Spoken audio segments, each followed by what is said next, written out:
What's going on, guys? This is Kaishro. Welcome back. So we are back with another video. So in this video, we're going to cover China's CCT tournament, Changsa, which was held 15 to 16 of March 2025 and had a mind-boggling 474 participants. So it is a really huge event before we cap off our January 2025 Alliance Insight format. And this tournament had 9 rounds of Swiss and had top 32 cut on the day 2. So as we can see here, the format of this tournament is top 32 single elims, and the winning deck lists here are proven to be dominated by meta decks. So without further ado, let's start. Moving on towards the champion of the tournament, we do have Malice. So this is the most standard Malice deck list that we are often seeing on Japanese and South Korean tournaments. It proves to be very effective. Main decking Follows, Droll. Those are really solid hand traps. Going second for Malice, especially Malice can really struggle when they don't have enough board breakers on the side deck to go second. That's why they compensate the lack of going second prowess using the draw power hand traps of Charmies or the Mulcharmies cards like Follows, and like on the side deck here it is playing Purulia and Meowls as well. And very notable as well that is playing one of Allure. I think it has been a trend on China deck list. As far as I'm concerned, I think they are incorporating Allure over Signet, which is quite odd because on Japan and Southeast Asia, they favor Signet mining over Allure. And I think this is a really solid Malice decklist and a very good reference to copy or further innovate if you want to play Malice on the upcoming big events like Battle Nexus and YOT Hong Kong. And looking on the side deck, it is playing Double Shifter. I think it is so relevant against Blue Eyes and Orcus matchups, which are also very popular in the metagame. And second would be Rizil. So once again, Malice has overtook Rizil on a big event like this. We have found that a couple of times already from the previous big events of Battle Nexus and the series of tournaments in Indonesia City Duel. So we could already say that Malice kinda perform better from the most recent results above Rizil on large scale tournaments, where areas Rizil is much more consistent and much more deliberately tapping on regular basis like local tournaments or small events. No, so looking on our Rizil decklist here, it incorporated the recent trend in Japan and South Korea that is main decking one copy of Forbidden Droplet. I think the one of Droplet is really solid when going second using Rizil. You get to bait out interactions against your opponent, and you also negate terrifying boss like Baron de Fleur from White Forest and Apollousa for the Malice and White Forest and sometimes Orcus, no. So I think Droplet is really sensible here, but the most odd thing here on this decklist, it is playing one of Desires. So he's really fearless.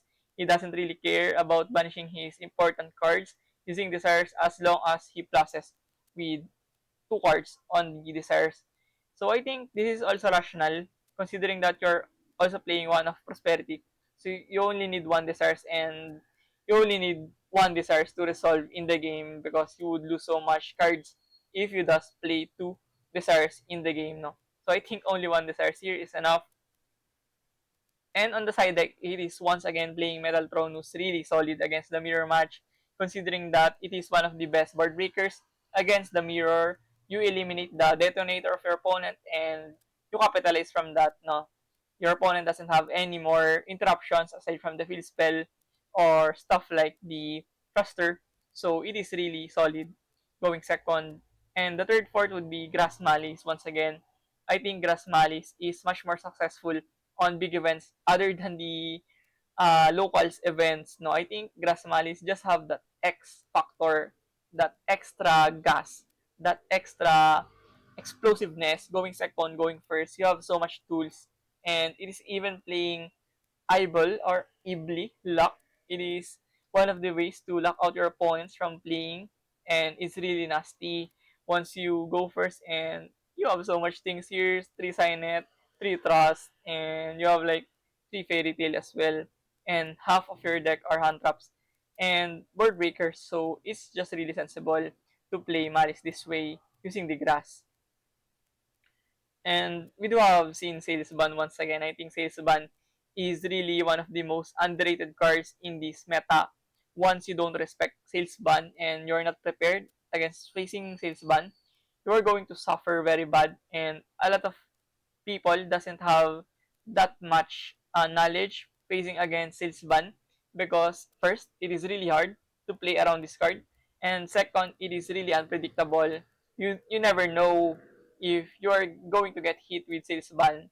And more importantly, it is also flexible going first. You get to annihilate cards like Droll, Nib on the process when you play sales ban.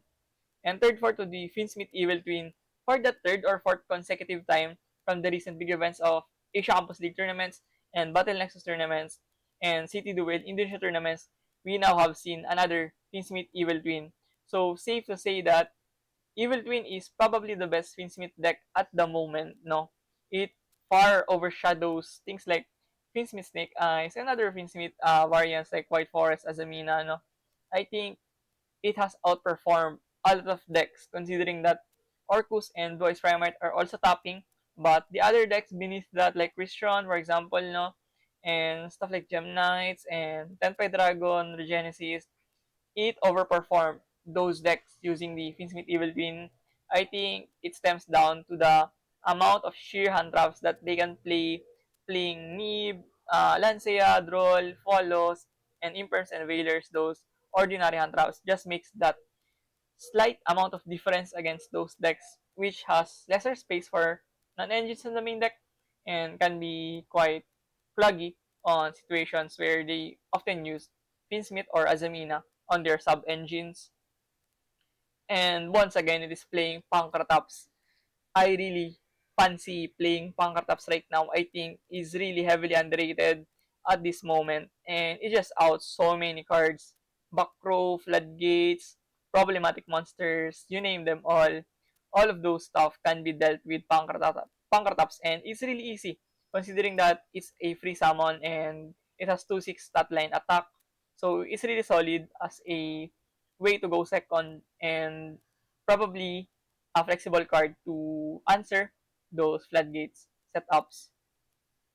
Next would be another Malice. This time playing Malice with 40 card version without no nonsense. I think this is just so linear, so effective, and doesn't want to run those crazy allures or signet minings on the main deck. No, I just run clear, distinct hand traps like Falls and Droll, which are really solid going second.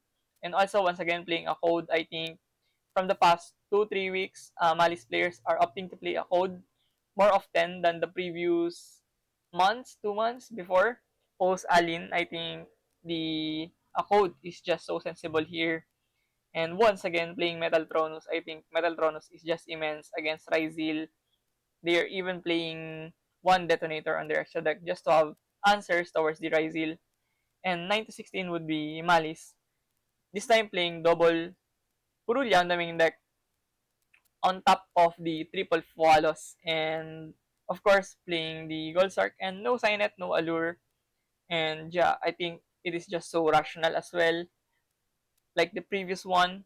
And this time it is playing 3 Sanctum and double Trust. Those trusts are really impactful once your opponent hits you with hand traps and you go first, you search things like Sanctum and you technically FTK the opponent from that moment that you have searched the Sanctum and your sight goes and resolves on the field on their turn. And next would be Blue Eyes Primite. First Blue Eyes Primite that we have seen on this tournament. It is running 2 Dominus Purge on the side deck and 1 of Talent and 1 of Prosperity with an option to play Summon Limit above Skill Drain. I just think that Summon Limit is really more punishing on a lot of situations where area Skill Drain can feel lackadaisical against control matchups and other slower tempo decks that can play around Skill Drain or even the Blue Eyes Mirror Match now. And yeah, it is playing 3 Judgment. It is only playing 3 Judgment as their going first card and didn't want to run the barriers, the anti-speed fragrance, no. You just relied on judgment. And another top 16 deck list, Atlantean. Another proven deck from multitudes of tournaments already. Campus League tournaments with Ayan Makolata winning top 4 using Mermaid Atlantean. And even on the TCG side of things, no, Atlantean is doing so much work, and it just feels to be really needed of respect. I think we have to respect this deck, and you should know how to deal with this deck, considering that it is one of the most winning deck recently, and it is also explosive going first, and can also be really punishing with the water burst state of Torrent going first. You don't have any answers for that, no? If you don't draw Droplet or stuff like Gamma Seal or things like away like Lightning Storm to fetch this off, I think it will stun you and yeah, floodgate you to death. And next we have Ryzil, another top 16 Ryzil standard. Just play the usual one of Lancea, one of Nib, just to have cross out targets as well. And probably a way to go against Malice using the Nib and Lancea. And yeah, that sums up our China City tournament Changsa. If you found this video informative and helpful, please consider subscribing. It definitely motivates me a lot to keep providing this content for you guys. So once again, thank you for watching. See you on the next one. Peace.